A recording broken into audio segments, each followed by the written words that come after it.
Okay, tambala na! At eto na sila, ang nag-iisang masugid na tagahanga ni Nicole Yala. Chris Chuper! Kasama ang nag-iisang die-hard fan ni Chris Chuper, Nicole Yala! Mula sa Mahiwagang Burnay, ang kwento.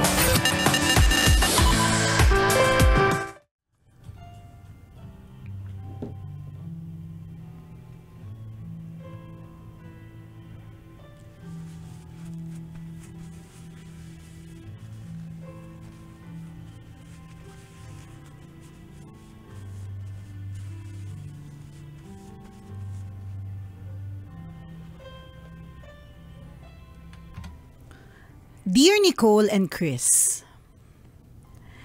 itago nyo na lang ako sa pangalang Mitch, mid-20s, at nagtatrabaho sa isang multinational na financial institution dito sa BGC. Alam nyo, natutuwa ako kasi mas maraming platforms na ang programa ninyo. Hindi ko na kailangang mag-abang pa sa time slot ninyo para lang mapakinggan kayo. Ngayon, anytime, pwede ko kayong pakinggan. Sumulat ako kasi nakakalito ang sitwasyon ko ngayon at nahihirapan akong magdesisyon. Try nyo naman tambalan. Baka matulungan nyo akong gawin ang nararapat. Bata pa lang marami na akong pangarap. Hindi naging hadlang sa akin ang kahirapan para makapagtapos ng pag-aaral. Pinagsabay ko ang pag-aaral at pagtatrabaho para matustusan ang sarili. Nang makatapos, nag-apply ako sa isang magandang kumpanya at natanggap naman. Nagsimula ako sa pinakamababang posisyon at na-promote paunti-unti. Hanggang ngayon, pinagbubuti ko ang trabaho kasi gusto ko pang mas umangat para sa ekonomiya. Dahil maayos-ayos na ang kalagayan ko ngayon, hinayaan ko naman ang sarili ko to fall in love. Ang swerte ko sa boyfriend ko, tambalan. Sweet, supportive, at mahal na mahal ako. Kaso bago naging kami, nagkaroon siya ng napakaraming utang. Kapag nagpakasal kami, yung mga utang niya magiging utang ko na rin. Maliban sa hindi ko alam kung paano mababayaran sa laki, makakahadlang yun sa promotion ko. Sa trabaho kasi, malaking bagay ang credit rating para ma-promote. Ah, may ganun? So pag may utang, di na po promote? May background check. May ganon? Okay. Siguro kasi dahil financial institution. Siguro. Buti na lang sa media tayo. Kailangan maganda ang credit history ko at ng asawa ko kung gusto ko pa ng mas mataas na posisyon. Kapag siya naman ang napangasawa ko, hindi ko alam kung mangyayari yun. Tambalan, ano pong mabuti kong gawin? Tumatagal na kasi kami at pakiramdam ko anytime, yayayain na niya akong magpakasal.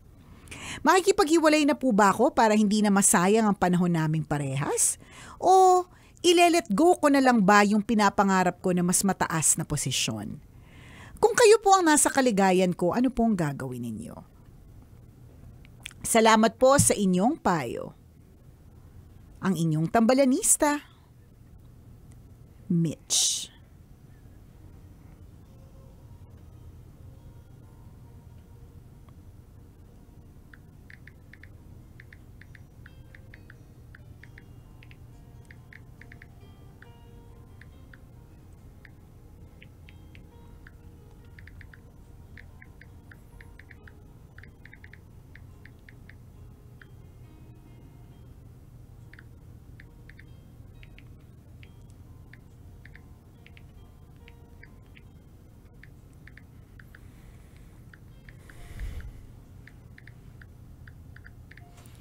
Hi sa'yo, Mitch! Kung ako ang tatanungin mo, lagi akong naniniwala na mas love life ako. Lagi akong ganun. Mas love life ako. Ang dami ko kasing kakilala na ang yaman nila tapos malungkot sila kasi wala silang love life. Diba? At saka ako kasi hindi talaga ako nag-give up on love eh. Kumbaga parang Dati, nung araw, nung nakipag-break tayo sa mga jowa natin, sinisigurado ko the next day may bago na ulit. Charot! Ganda-gandahan. Kasi masaya dun eh. Oo, Masaya yun. Hindi ako nag-give up sa pag-ibig eh, 'di ba? So kung ako pipiliin ko pag-ibig. Kaya lang syempre ang issue kasi parang feeling ko yung trabaho though hindi talaga din madaling maghanap pa. I mean, ang daling sabihin, ang hirap gawin. Na maghanap ka na lang ng ibang trabaho, mas madali yung love life. Ang dali lang namin sabihin talaga ito. Parehas kasing mahirap eh. Mahirap makahanap ng love life sa panahon ngayon. Mahirap din makahanap ng magandang trabaho, which is yun naman din talaga ang meron sa iyo. Ang mas concern ko talaga yung mga pautang ni kuya. Yun na lang talaga, yun talaga yung medyo concern ko talaga. So ngayon parang medyo kulang yung mga detalye para sa akin na para ako yung magbigay ng desisyon para sa iyo, 'di ba? Hindi nga namin madesisyonan yung sarili namin mga buhay eh. Ang gulo-gulo mga utang din kami. Correct eh. Diba, hindi pa namin madesisyonan ng tama yun. Totoo, hindi pa namin Ikaw malaman. Alam mo naman, ang sahod po namin eh. Sumasahod lang kami pero hindi sumasayad sa kamay namin. Dumadaan lang yan, diretso dun sa pambayad ng utang, di ba? Correct. Oo, kaya hindi ako makapagbigay ng eksaktong opinion or eksaktong desisyon para sa'yo kasi hindi ko alam kung alin yung mas matimbang para sa iyo eh. Parehas. Kanya-kanya yun eh. Oo, parehas naman for sure. Kaya ka nga nalilito eh, 'di ba? Pero meron yung kapag ka ito yung pinili mo, mas kampante ka. Sa palagi ko may ganun eh, 'di ba, na at saka ang paniniwala ko lagi whenever I make decisions about something, kapag ang isang bagay ay magaan, yung parang halimbawa, magdesisyon ako, let's say magdesisyon akong mag-migrate sa ibang bansa. Kapag hindi, wag na lang yun kasi hindi ko naman naranasan. Pumili halimbawa ng school kung saan mag-aaral yung anak kong bunso. So meron talaga kaming tina-target na school. Pero every time na pumupunta kami doon, actually 3 times, palaging may aberya. Alam mo yung parang, basta medyo gusto namin doon kaya lang medyo mabigat. Yung parang may kulang sa requirement. Tapos nung bumalik kami, dinala naman yung requirement pero hindi kami nakapunta doon sa isang link na kailangan may reservation. May mga ganong kemerot. So, na-hassle kayo, ganon. Oo, ang daming hassle. So we took it as a sign. And always, ganon kami na pagka mabigat, yung ang daming aberya bago mangyari, baka hindi ito para sa amin. Tapos nung napunta kami doon sa isang school, na pagpasok ko pa lang, yung aura ng mga tao na nandoon, napaka-light, ganyan. Tapos ang bilis ng lahat ng proseso, doon na kami. So, yan yung sinasabi kong parang medyo kulang yung detalye. At ikaw naman yung nakakaalam nun. Alin ba yung parang mabigat na mabigat? Diba? So, para lang to help you decide. Kapag kasi yung isang bagay, parang puro aberya, puro stress, masyadong mabigat para sa'yo, mali yun. Piliin mo yung hindi. Yung hindi ka mahagard. Correct. Decision kung saan magkakaroon ka ng peace of mind. And that's always the right decision. Kapag naramdaman mo yun. Na yung parang peace of mind. yung maluwag sa'yo. Yung kahit alam mong medyo major yung decision na ito, pero parang nung nag-decide ka, parang nakahinga ka na malalim, nakahinga ka na maluwag, rather. Ganun. Yes, sigh of relief. Sabi nga. Okay, ganon. Yung parang, ganyan. Totoo yun na. Pero ang tanong niya kasi, medyo mali yung tanong mo. Hihiwalayan. Mali ka pala eh. Kasi ang tanong mo, hihiwalayan ko na po ba? Bakit yun agad? Yun na nga eh. Bakit yun agad yung tanong mo? Kasi nga, dahil nga yun dun sa pinagtatrabuhan niyang financial institution, yung credit history, may problema. Kaya parang inisip niya, hiwalayan ko na ba? Siguro. Gets kita. Sige, go. Gets na kita. Ang dami nangyayari sa isip. Dami nangyayari sa isip ko. Sige, go partner. Kasi masyado mong inuunahan yung mangyayari, wala pa naman. Ang sabi mo, takot ka na baka maapektuhan yung credit limit. Credit history. Credit history ninyo. Pag naging asawa na kayo. Yes. In the first place, hindi pa kayo mag-asawa. Sure ka ba? Yayayain ka? Huwag kang pakasure.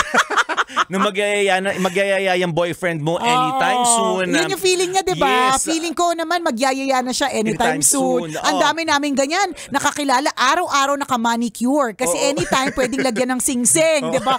Diyos ko, 3 taon na lumipas, walang sing-sing na naganap.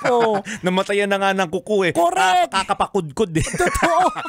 Lumipis na yung mga kuko. Wala pa rin naganap na napasing-sing at pa-engagement. Totoo yun. So in other words, hindi pa naman lahat ito nangyayari. Since hindi pa lahat ito nangyayari, yung proposal na iniisip mo, yung pagpapakasal na iniisip mo, yung hiwalayan na iniisip mo, ang unahan munang solusyonan, yung credit ng asawa mo. Yun yung doable sa ngayon. Yes. So ayusin nyo, magkano ba yung utang? Malaki daw partner. Oo, so- kaya lang ikaw susolusyon yan. At pagtutulungan yung dalawa yan. Kung kasal na kayo pero kung hindi Oo, kung milyon-milyon ba yung utang ng asawa mo? Ano ba ito? Kasi kung 20 lang yan, kami na po bahala. Matapos lang yung problema mo. Pero feeling ko hindi naman siguro aabot ng ng milyon-milyon. Hindi. Feeling ko lang kasi may credit limit Hindi natin kasi alam eh. Yung importanteng detalye yan, magkano ba itong pinag-uusapan natin. Correct. So yun dapat ang alamin mo. Ngayon, kung kaya namang solusyonan, 'di ba, yung pagbabayad ng utang, edi konti-kontiin ninyo. And that's the time you decide na pumayag sa engagement. Kung mag-propose siya, di wag mo munang tanggapin. Or mag-propose siya, hindi naman ibig sabihin papakasal na kayo agad. Yes. Pwede mo munang tanggihan. Gusto ko magbayad ka muna ng utang before I accept your offer na magkaroon tayo ng engagement. Pwedeng ganung setup eh. 'Di ba? Hindi mo naman siya tatalikuran talaga. Walang betrayal na mangyayari din. Sasabihin mo hindi muna kasi concern ako na mas mabayaran muna natin yung utang mo. Mga ganun. Kasi pag nabayaran mo yung utang nung lalaki, pinagtulungan nyo, wala na kayong problema sa susunod. Doon naman ang galing lahat eh. Dun sa utang, yun naman yung major na concern. Or di naman kaya, kung hindi pa masolusyonan yung utang, kasi aminin na natin partner, may mga utang na ilang taon nang nakalipas hindi pa nasosolusyonan. Sinong relate? Lahat tayo, di ba? Taas ang kamay. Kamay pa, lahat ang pwedeng itaas na. Di ba? Oo. Lahat Kung tayo, loan yan, may ganon. Understandable yung loan naman, may years siya eh. Oo. Tsaka tama ka, may limit. Tapos may years to pay, parang ganun. Correct. Or pwede din naman kasi talagang option yung maghanap ng hindi ka sa banking industry or hindi ka sa financial institution. Pwede ganon. din. Pwede din naman. Kaya lang yun nga hindi rin kasi ganun kadali. Tsaka lalo na yung, siguro ang concern talaga nito, medyo matagal na siya doon. Talagang she worked her way up. At pangarap po talaga yung posisyon na yun.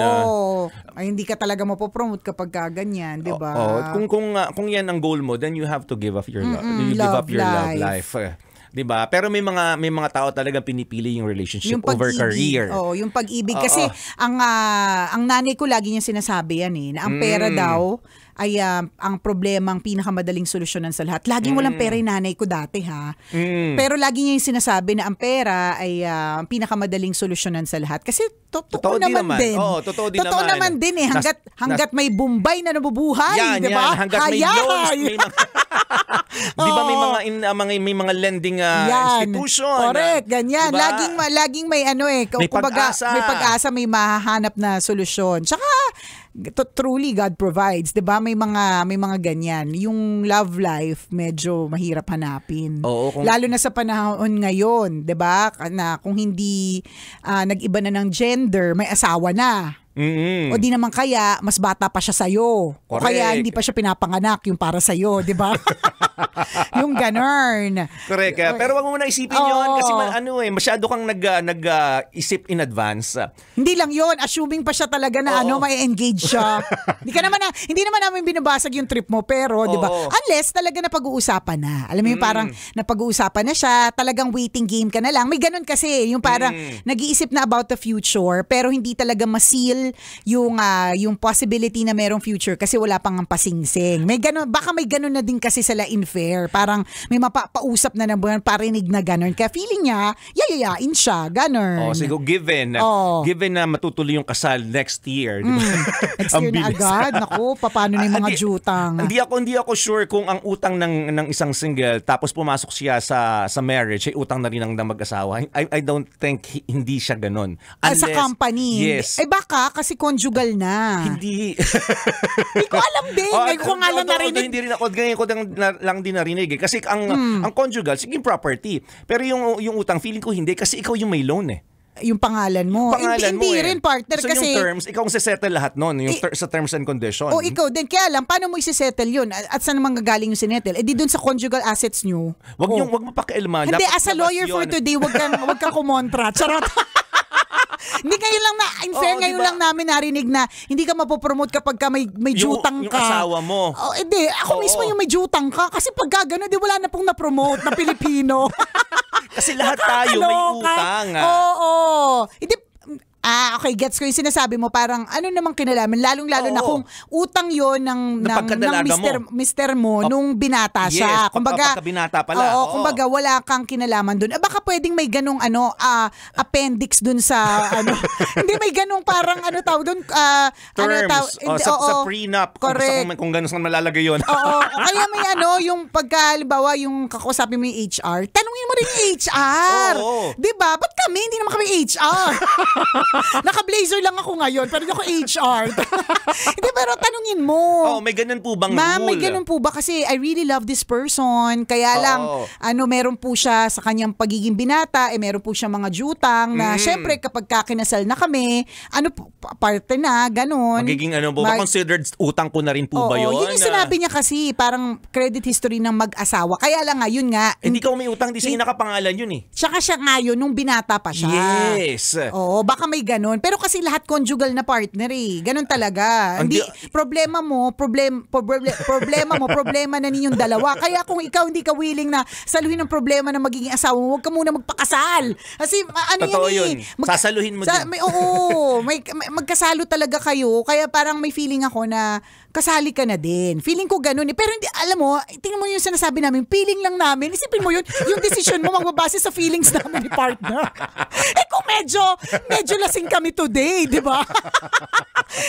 Ng decision ng... mali yung decision na gagawin mo. Oo, kasi sa amin ka nagbase ka sa feelings ng tambalan. So alamin mo sa HR na pinagtatrabahuhan mo, at the same time, kung may kaibigan kang lawyer, magtanong ka.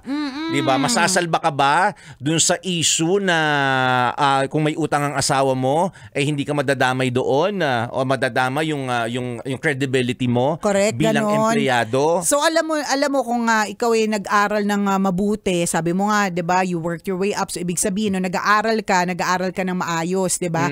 Isa sa mga tinuturo sa atin sa Science 1 is the scientific method. Yan. At ang kailangan sa scientific methods, gatherings of facts. Yan. And data. Yan. So yan yung i-gather mo muna. Ano ba yung rules? Correct. At saka malay mo, lahat tayo may utang pa. Paano kung malaman nila na may utang ako kay Nico ng 100 pesos? O dami din ba yun? Baka, magagalit ba sila?